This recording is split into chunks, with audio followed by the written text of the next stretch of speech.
আল্লাহ তাআলা কাছ থেকে তাকে দূরে সরিয়ে রাখে।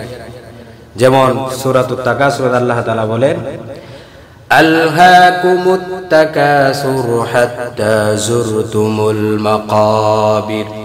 এই অর্থ সম্পদ তোমাদেরকে ধ্বংস করে দিল, এই অবস্থায় তোমরা কি করো? হাত্তা যুরতুমুল মাকাবির, এই অবস্থায় তোমরা কি করো? কবরের মধ্যে তোমরা পৌঁছে যাও। এখন কেউ যদি দুনিয়া চায়, আল্লাহ তাআলা তাকে দুনিয়াতে দেন। অর্থ সম্পদ কেউ যদি কামনা করে, আল্লাহ তাআলা তাকেও অর্থ সম্পদ প্রাচুর্য তাদেরকে দুনিয়ার মধ্যে দ্রুত দিয়ে দেন। যেমন আল্লাহ তাআলা বলেন,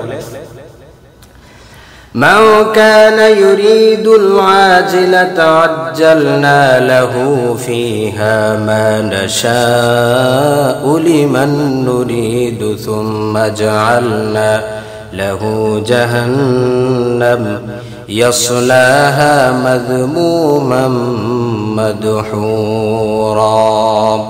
আল্লাহ পাক বলেন, কেউ যদি দুনিয়ার চাকচিক্য ভোগ বিলাস কেউ যদি দ্রুত কামনা করে, আল্লাহ তাআলা বলেন আমি পৃথিবীর মধ্যে তাকে আমি দ্রুতই দিয়ে দেই।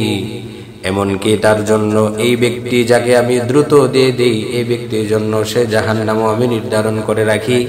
এবং এই ব্যক্তি যখন জাহান্নামে যখন প্রবেশ করবে, কি অবস্থায় প্রবেশ করবে এটাও আল্লাহ তাআলা বলেন, ইয়াসলাহা মাযমুমান মাদহুরা।